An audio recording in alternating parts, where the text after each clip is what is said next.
Bonjour à tous et bienvenue pour cette session d'aujourd'hui qui est consacrée aux innovations tech et digitales. Je suis Iria Marquez, je suis associée de l'agence Areci et Areci et EPOCA même. Et j'ai le plaisir aujourd'hui de faire cette présentation en compagnie de Laurent Olivier, qui est associé également de l'agence et qui sera à distance exceptionnellement, de Antonin Thuya, qui est team leader et expert data, de Youssef Akhtab, qui est chef de projet web et notamment expert en HubSpot, WhatsApp et Salesforce. Et puis enfin, Douglas Garriglia, qui est directeur conseil en digital. Voilà. Pour ce qui est de notre ordre du jour, des sujets que vous avez certainement vus dans l'invitation. Donc, on parlera d'IA et évidemment, difficile de parler d'IA sans parler de ChatGPT. On y reviendra.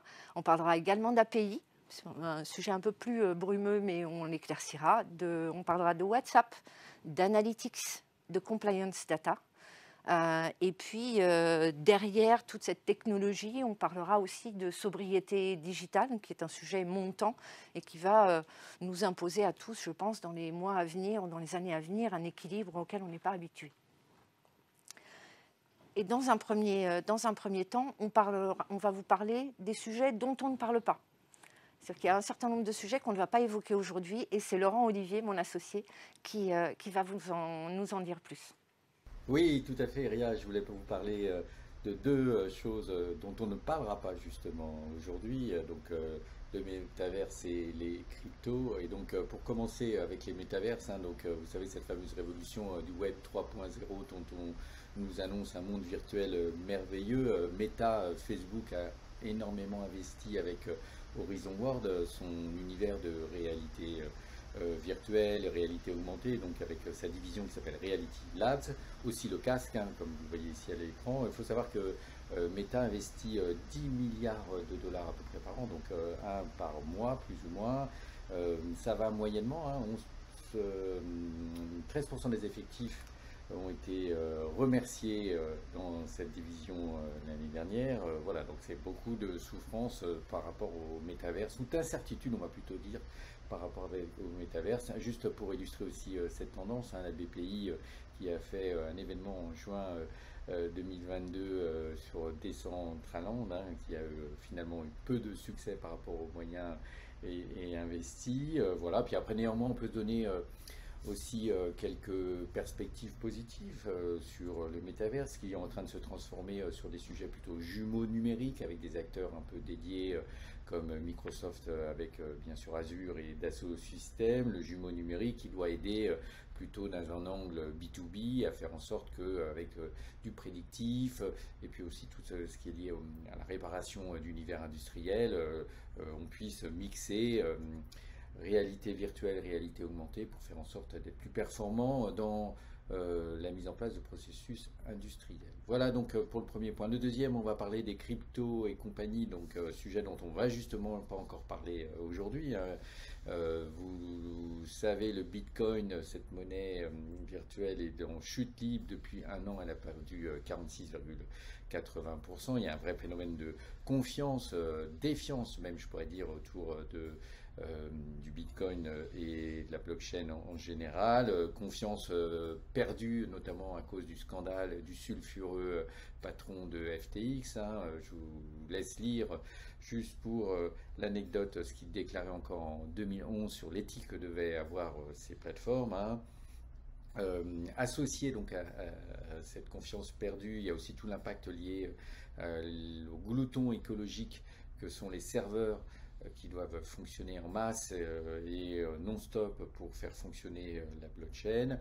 Néanmoins, pour donner un aspect positif par rapport à ces sujets-là, qui sont néanmoins à garder en tête et à explorer, hein, Carrefour qui continue d'investir autour de la blockchain pour assurer une traçabilité de ses offres, hein, à commencer par le poulet, le bio, le bœuf, aujourd'hui aussi tout le volet vestimentaire avec sa marque Texte pour assurer une traçabilité, une transparence sur le sourcing et l'approvisionnement des produits. Et puis je citerai aussi dans la rubrique des notés Sora, hein, cette nouvelle licorne française qui vient d'intégrer le Next 40 2023, hein, société dont le fondateur est français et qui se développe fortement, qui a profité aussi de l'engouement autour du pari sportif et toutes ces thématiques sportives associées. Hein. Pour info, la carte NFT de Kylian Mbappé en décembre 2020 s'est vendue 65 000 $. Il paraît qu'elle vaut aujourd'hui plusieurs centaines de milliers d'euros. Et si cette thématique vous intéresse, sachez qu'à Paris, NFT Factory a ouvert proche de Beaubourg, hein, proche de chez Epoca. Et donc je vous invite à vous y rendre pour continuer à découvrir plus d'infos autour des NFT. Voilà, Iria, ce que je voulais vous parler de dont on ne parlera pas, et je vous laisse continuer avec tous tes invités. Merci Laurent. Eh bien oui, effectivement, voilà les sujets qu'on ne traitera pas à fond. En revanche, on va traiter de sujets qui vont soutenir un peu ces trois grandes tendances qu'on a identifiées pour 2023. En 2023, on parle de plus en plus et encore plus et plus massivement de la personnalisation, c'est-à-dire cette capacité non pas à mettre cher Jean-Paul Duchemin dans un mail, hein, mais à faire que les messages soient de façon la plus accurate, la plus fine possible, ciblée et concernant la cible à laquelle on parle. La deuxième grande tendance, c'est l'automatisation. On va parler d'IA, mais il y a aujourd'hui un déploiement de solutions qui automatisent pour laisser aux équipes marketeurs que vous êtes le soin et le temps d'avoir l'intelligence de la stratégie, de la connaissance des cibles, etc. Et puis troisième point, il va de pair, hein, ces trois points sont extrêmement liés. Il s'agit du pilotage.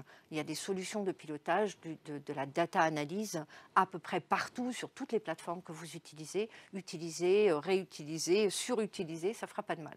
Voilà un peu les mots-clés. Et je fais une parenthèse, on parle beaucoup de B2B, hein, vous le verrez au fil de ces 30 minutes. Néanmoins, tous ces sujets, ils sont totalement transverses au B2B, au B2C, que ce soit des sujets de RH ou de communication client ou prospect, c'est vraiment des grandes tendances lourdes qui touchent tous les annonceurs. Donc on commence par l'IA. Alors hier encore, on me demandait, et c'est à peu près normal, parce que ce n'est pas très simple, on me demandait comment est-ce qu'on peut essayer ChatGPT. Eh bien, je commence par un petit tuto, c'est en 3 temps, ça ne va pas être long. Le premier temps, il faut aller sur OpenAI. Ensuite, on scrolle un tout petit peu, il y a un petit lien qui dit « Try ChatGPT ». Il faut cliquer dessus. On arrive sur une fenêtre de, tout ça étant des plateformes, hein, sur une fenêtre de login password, on crée un compte, c'est pas très demandant, pas très exigeant. On crée un compte et donc vous voyez à droite la fenêtre de vraiment là où vous pouvez poser les questions ou demander à ChatGPT de faire ce que vous en attendez. Vous pouvez jouer à volonté. Alors, quand on parle de ChatGPT, beaucoup de bruit. Pas beaucoup de bruit pour rien, hein, mais beaucoup de bruit. Et donc, on a relevé 3 idées reçues qui ne sont pas toutes totalement vraies. La première idée reçue, c'est une société à but non lucratif, donc c'est cool. Oui et non. Je vois qu'on oscille aisément de la tête.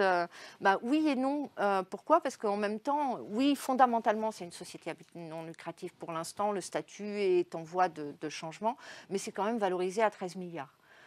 Et c'est quand même une société qui a globalement 13 millions de salariés avec 0 de salaire. Qu'est-ce que je veux dire par là? Aujourd'hui, on a 13 millions d'utilisateurs de ChatGPT. Allez-y, revenez au tuto et utilisez, vous verrez, ça fera un peu plus. Nous, tous qui l'utilisons, on apprend, mais ChatGPT apprend avec nous, gratuitement. Nous, on est des salariés gratuits. Voilà, c'était la petite plaisanterie qui me fait toujours sourire. La deuxième idée reçue, si ça vient de ChatGPT, c'est que c'est vraiment vrai. Alors, j'ai posé la question à ChatGPT, hein, le mieux c'est quand même de lui demander, et lui il dit oui mais non. C'est-à-dire que moi, je fais avec les sources qu'on me donne, comme nous d'ailleurs, hein, donc on est à égalité. La troisième idée reçue, c'est qu'on peut l'utiliser comme un module de chat. Hop, plug and play, c'est déjà tout intelligent, j'ai plus qu'à le mettre sur mon site. Oui, mais non. Oui, vous pouvez, c'est même la finalité, hein, ça va être commercialisé, c'est déjà commercialisé d'une certaine façon en version bêta, mais néanmoins, pour en arriver là, il faut apprendre à ChatGPT à parler votre langue, la langue de votre secteur, de vos produits, etc. Donc ça, c'est un peu de temps et un peu d'argent. Et puis, il faut faire du dev derrière. Donc oui, c'est vrai, mais commencez à réserver du budget tout de suite parce que ça va se faire tout seul. On m'a dit que depuis le 1er février, c'était plus gratuit, c'est vrai. C'est gratuit. Alors, il y a effectivement une question de gratuité. C'est gratuit à l'utilisation. C'est-à-dire vous pouvez jouer avec gratuitement. Mais prendre le code et l'utiliser, ça demande énormément de temps de développement et donc de l'argent.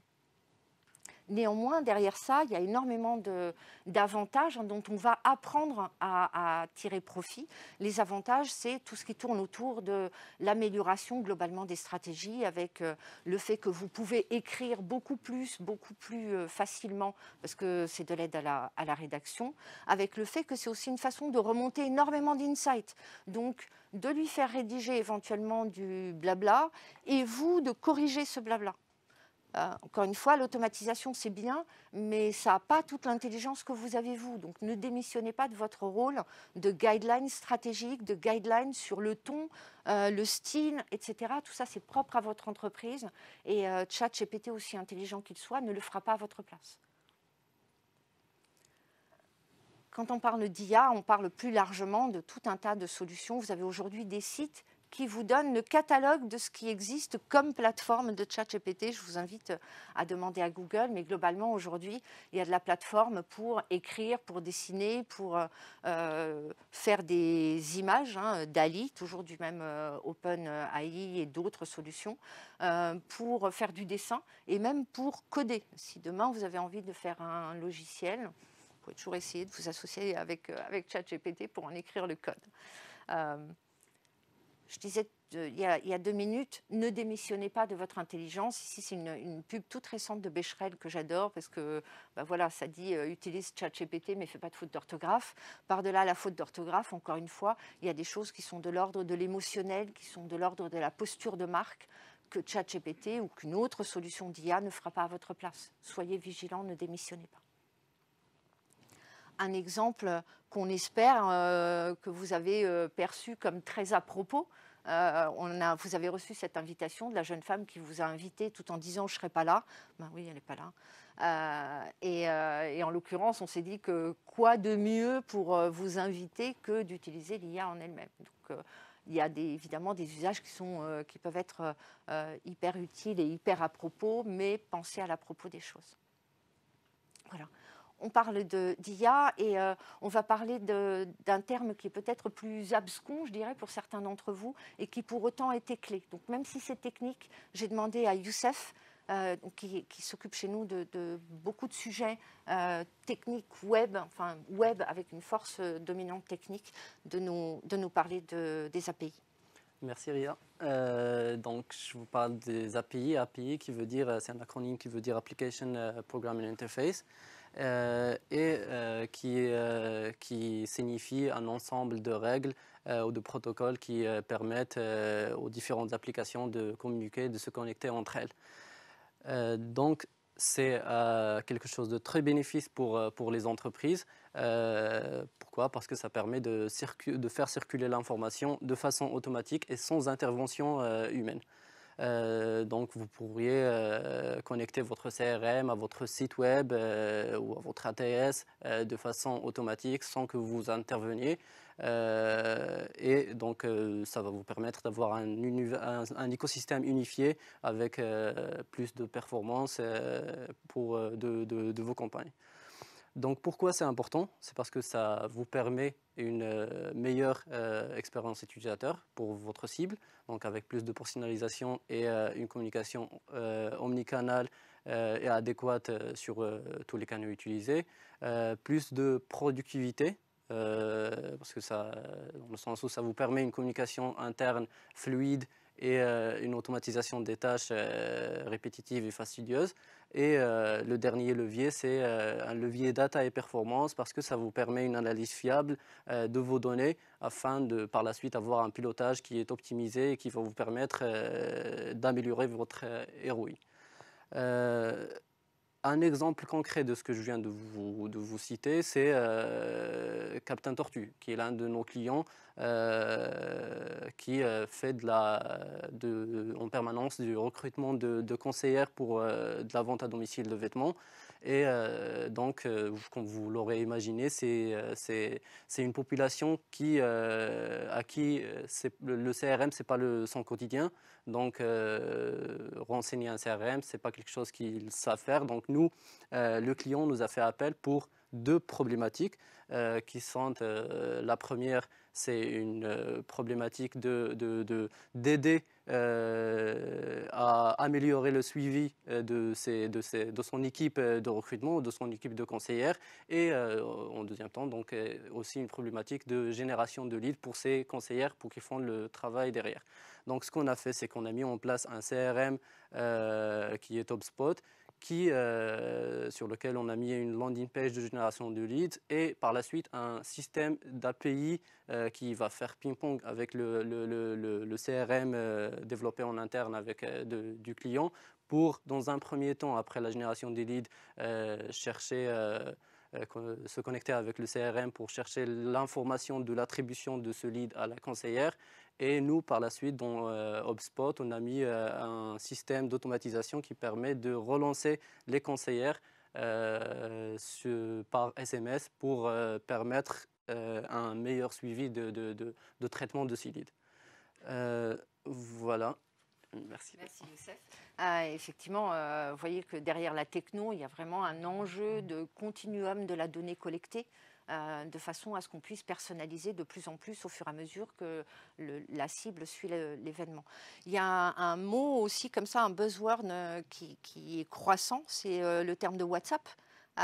Donc on parle de WhatsApp à titre perso, mais tu vas nous parler de WhatsApp Business, hein, et peut-être nous mettre à plat un peu ce sujet-là. Bien sûr. Donc oui, WhatsApp Business, c'est maintenant WhatsApp Business pour tous les business en B2B. Donc Meta a mis en place WhatsApp dans ses différentes solutions. Pourquoi WhatsApp? Parce que c'est la troisième plateforme sociale, donc avec 2 milliards d'utilisateurs en 2022. Et le chiffre le plus important ici, c'est que 88% de ces utilisateurs ont déjà contacté une entreprise par WhatsApp. Donc, vous l'aurez compris, c'est un grand bénéfice et une grande opportunité pour les entreprises. Et ce qu'il faudrait juste comprendre, c'est que WhatsApp, c'est deux solutions. Donc, il y a d'abord la première formule qui est WhatsApp Business et la deuxième formule qui est WhatsApp Business API. Donc, ce qu'il faudrait comprendre, c'est que la première formule, c'est une solution simple, gratuite, qui est mise en place par Meta pour les entreprises et qui a un usage très similaire de WhatsApp perso, avec des fonctionnalités en plus, d'autres facilités, comme par exemple création d'un compte professionnel, comme ce que vous le faites sur LinkedIn, et aussi création de messages raccourcis pour simplifier la communication avec vos clients. La deuxième solution, c'est WhatsApp Business API. Là, on parle d'une solution qui est mise en place pour les grandes entreprises et qui est payante et qu'il faudrait plutôt voir comme une solution de marketing automation qui permet de faire pas mal de choses, de programmation, de paramétrage et de l'automatisation. Et là, la différence, c'est que cette solution, ça vous permet de faire ça vous permet de faire plus de choses automatisables, donc ce qui vous fait gagner du temps. Et ça vous permet de créer du contenu, des templates, par exemple, qu'on appelle avec des CTA. Et c'est une solution qui est payante. Donc, pourquoi WhatsApp? Parce que comme vous l'aurez compris, c'est un canal de grande proximité et c'est un canal familier à l'utilisateur. Et le plus important, c'est que c'est un canal très réactif, donc une seconde de temps de réponse.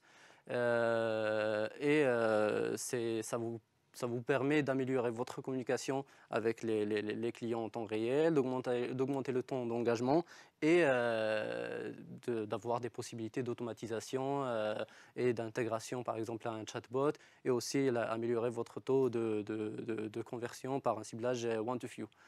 Ça peut être utilisé dans ça a plusieurs usages, comme par exemple pour le marketing, pour de la génération de leads, vente comme canal de transaction ou de commande, relation client, service client, aussi pour animation de communauté ou en communication interne. Mais ce qu'il ne faudrait pas oublier, et la chose à laquelle il faut faire attention ici, c'est la limite que WhatsApp Business API a, ou aussi WhatsApp Business, c'est l'arbitrage méta. Donc il y a derrière tout ça en fait un organisme méta que vous connaissez très bien qui contrôle ce que vous faites sur WhatsApp et l'usage de WhatsApp pour vous. Donc ce qu'il faudrait faire, c'est qu'il faut prendre en considération les règles mises en place par Meta pour ne pas être disqualifié. Donc une illustration encore une fois de ce que je viens de vous citer, c'est JCollect, qui est un client qui a mis en place une plateforme de recouvrement qui, entre autres, aide une équipe de recouvrement derrière à recouvrer les factures auprès des débiteurs. Et donc l'objectif ou la problématique, c'est de mettre en place une relation avec ces débiteurs qui soit efficace et sûre. Donc ce qu'on a fait, c'est que le CRM utilisé par cette équipe de recouvrement, qui est le CRM HubSpot, donc nous, on a intégré à ce CRM WhatsApp qui va permettre à l'équipe de recouvrement de contacter ces débiteurs de façon automatisée, de façon personnalisée aussi. Et c'est, comme je l'ai dit, c'est un canal très sûr et ça permet sûrement d'optimiser en fait cette activité de recouvrement pour ce client. Merci. Merci beaucoup, Youssef. Tiens, je te laisse la passer. Youssef ouvre la voie d'un nouveau canal avec ses limites. Notamment, on ne peut pas faire de la masse, de l'envoi en masse. Et Meta demande à voir vos messages. Parce qu'il ne s'agit pas que ça déborde dans des zones un peu étranges. Sans transition, mais tout aussi important, l'analytics. Le sujet aujourd'hui dont vous entendez le plus parler, c'est Google Analytics 3 versus Google Analytics 4. J'ai demandé à Antonin de venir clarifier pour vous la situation de façon à ce que vous soyez au clair là-dessus. Merci. Hop. Et je vais commencer dans un premier temps par un planning. Google Analytics a annoncé que le 1er juillet 2023, la plateforme allait arrêter la collecte de données sur vos sites web. Et la deuxième date à retenir, c'est que le 31 décembre 2023, Google Analytics a annoncé la fin de l'accès à la plateforme GA3.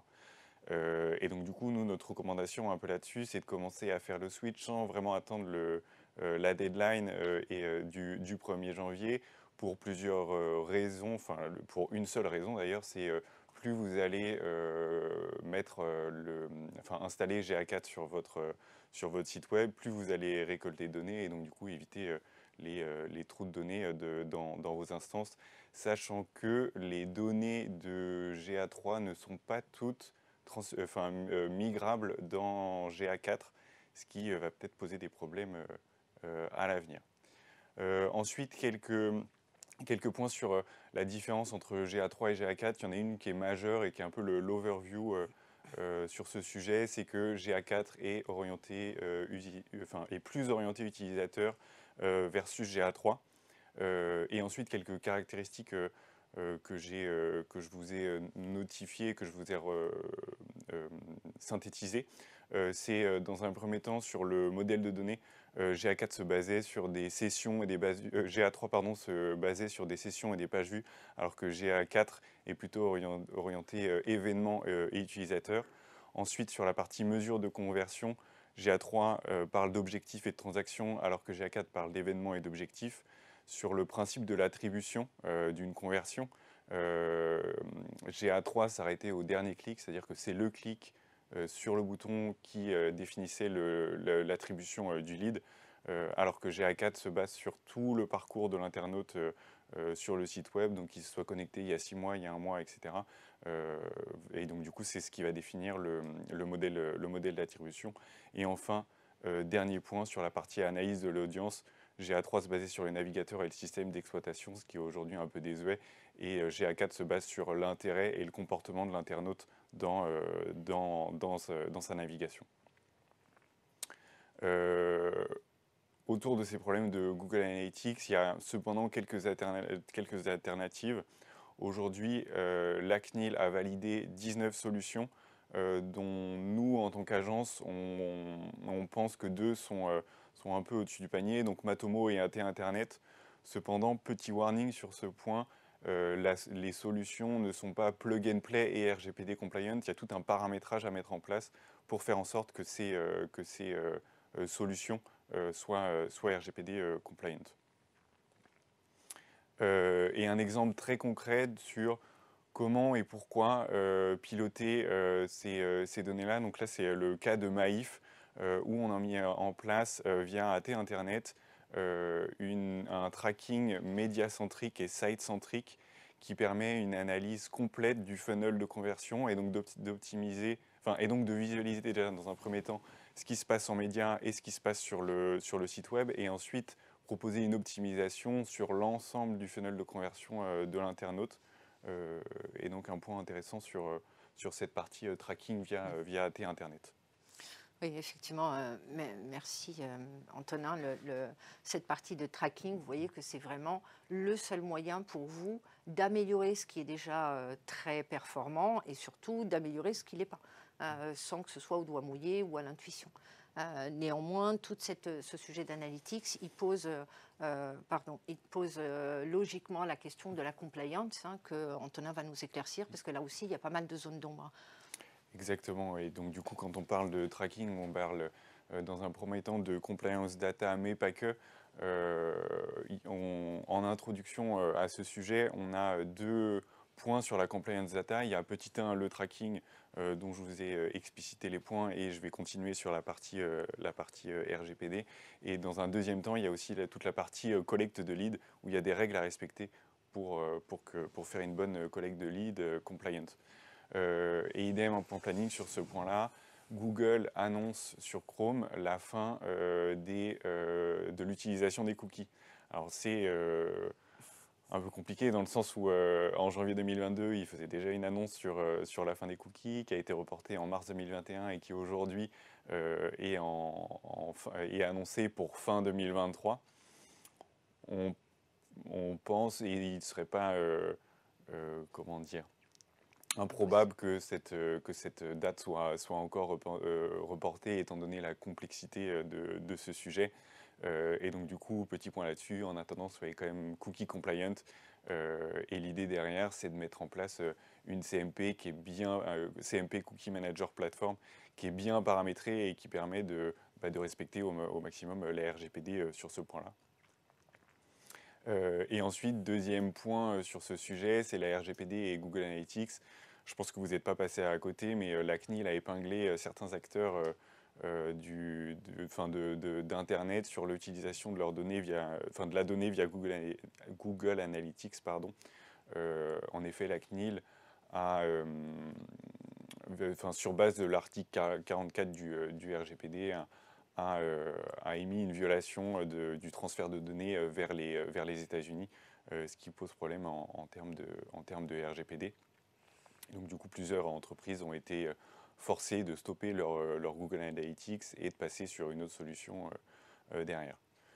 Une fois ce point fait, il y a quand même une réalité du marché qu'elle a, c'est qu'aujourd'hui, Google Analytics, c'est 80% du marché utilise Google Analytics pour traquer leur site web. Et donc du coup, on pense que Google va mettre en place des éléments qui vont permettre de mieux respecter la RGPD. Et quoi qu'il arrive, nous, notre recommandation, en tant qu'agence, on n'est pas avocat, et le décideur final, ce sera le DPO de votre entreprise. Et dernier point, et deuxième point, donc premier point c'était sur la partie tracking, le deuxième point c'est sur la partie collecte de leads, où 3 points sont devant nous. Donc le premier, c'est ce qui est impératif pour faire une bonne collecte de leads, c'est la checkbox RGPD avec la récolte de l'opt-in et du consentement de l'internaute. La deuxième partie, c'est le mot obsession qui doit être en permanence dans la tête des équipes marketing sur comment on vient récolter des leads et quels sont les leviers qui sont aujourd'hui à disposition des marketeurs pour récolter ces leads-là. Donc je vous ai mis quelques exemples, donc formulaire bien évidemment le premier, mais ensuite on peut le récupérer via des chatbots, via des SMS, via WhatsApp comme Youssef l'a expliqué. Et le dernier point, c'est sur la partie formulaire, c'est proportionné. L'idée derrière ça, c'est qu'en fonction du contenu et en fonction du niveau du funnel de conversion de l'internaute, il faut proportionnalité le nombre de champs et le nombre de champs à renseigner pour lui faire télécharger le contenu qu'il y a derrière le formulaire. Et je vais finir sur un petit tips qu'on a mis en place sur un client. On est sur une page de contact assez lambda à première vue, avec nom d'entreprise, le contact et l'adresse email.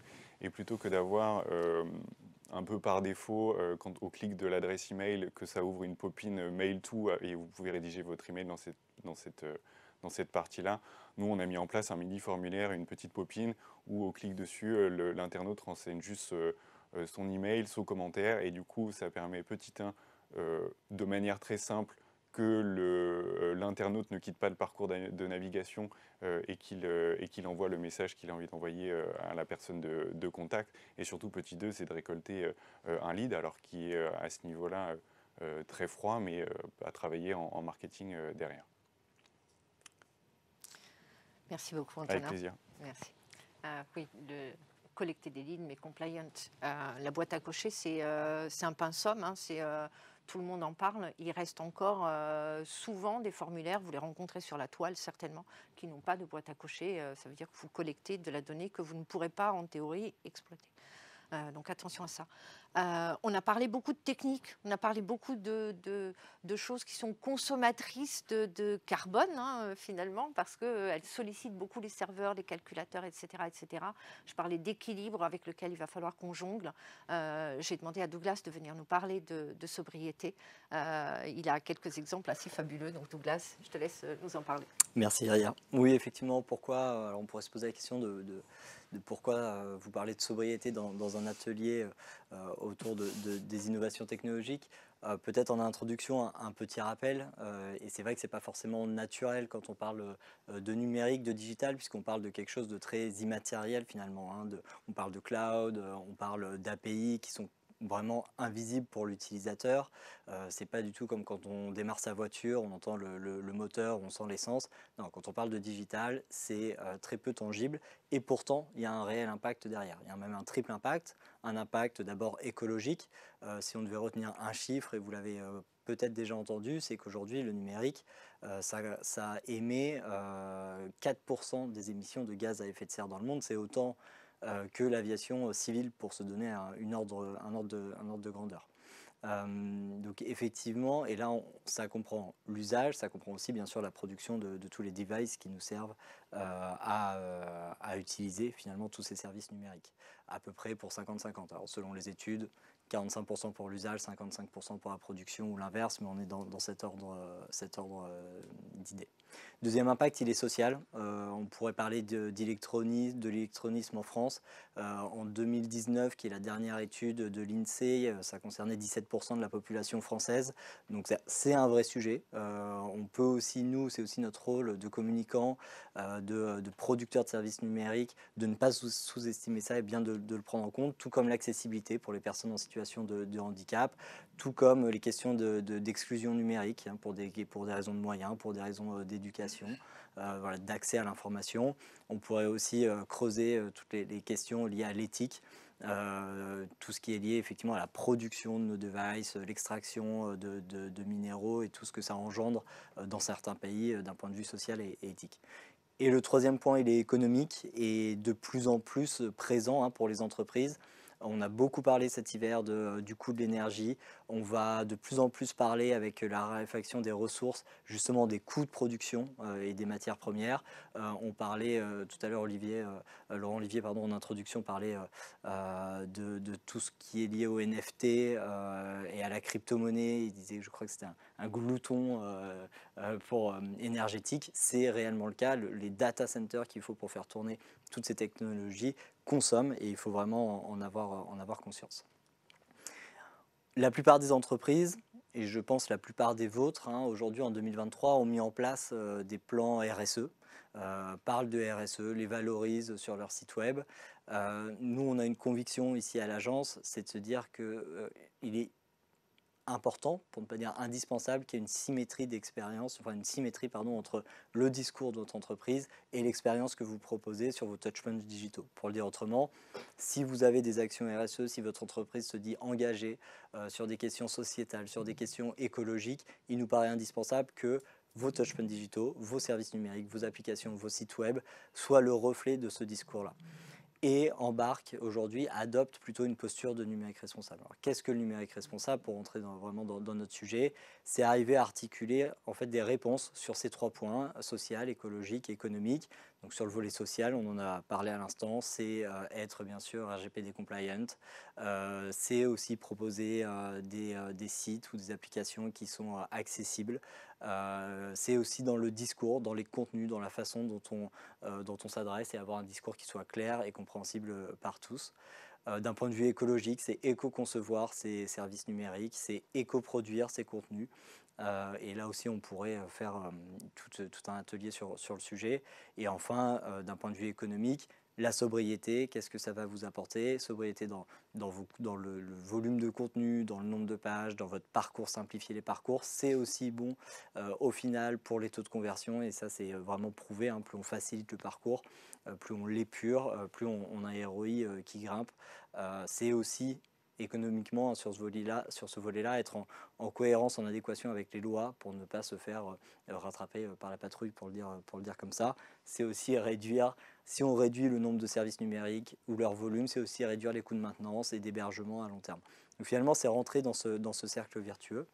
Et alors, comment on fait aujourd'hui pour avoir cette approche cette posture de service numérique? Alors, il faut déjà savoir que c'est aujourd'hui de plus en plus poussé par les pouvoirs publics. Il y a la loi qui date maintenant de novembre 2021, la loi REEN pour réduction de l'empreinte environnementale du numérique, qui est aujourd'hui une loi qui est plutôt incitative, autour de 5 piliers que vous voyez ici.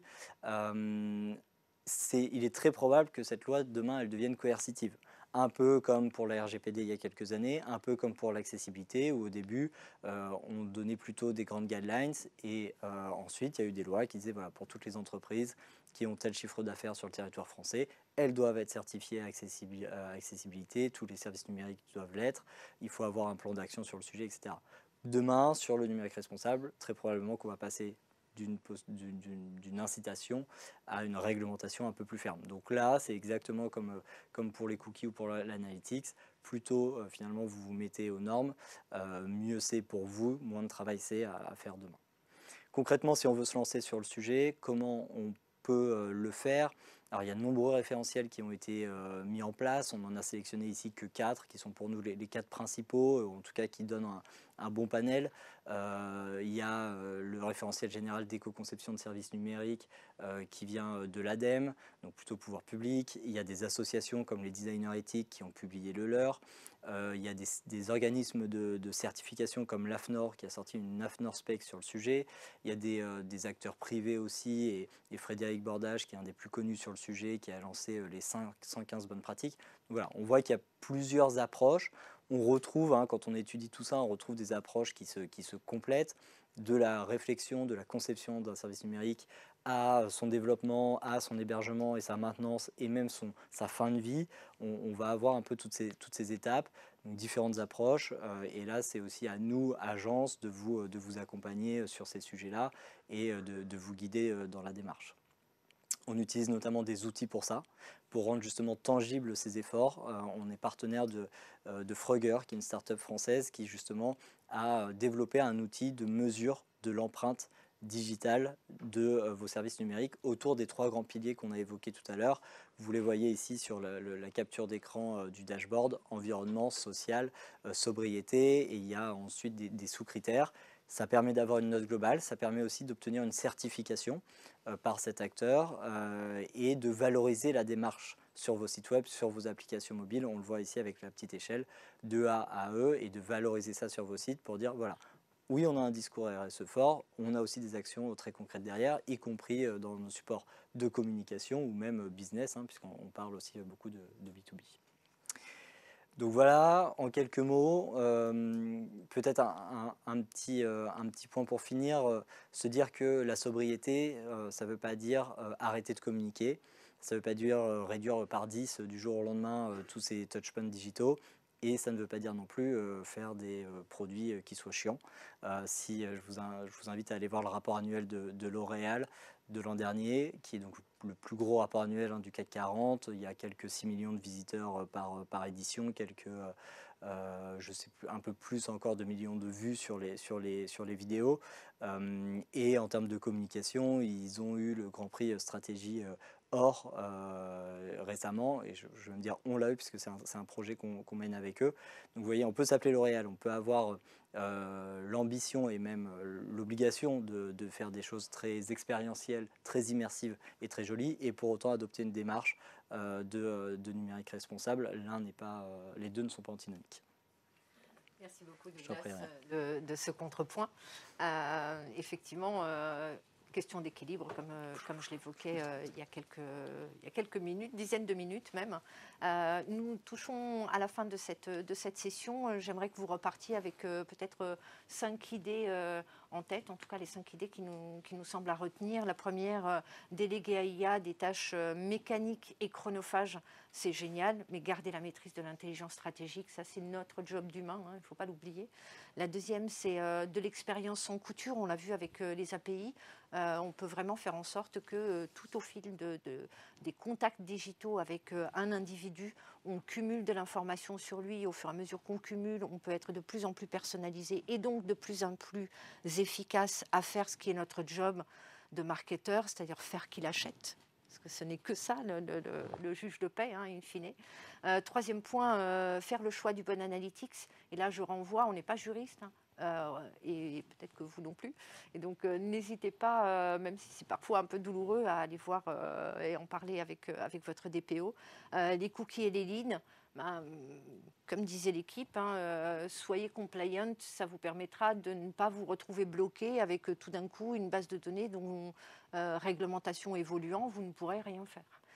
Et puis dernier point pour faire écho aux propos de Douglas, là encore c'est une question de choix et de volonté.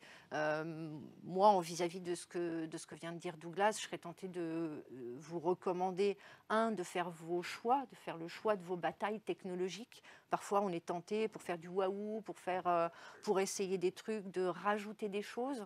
Vous vous êtes certainement fait la conclusion en fin d'année ou au cours de l'année que vous avez pris telle plateforme, vous l'utilisez à 0,2% de sa capacité.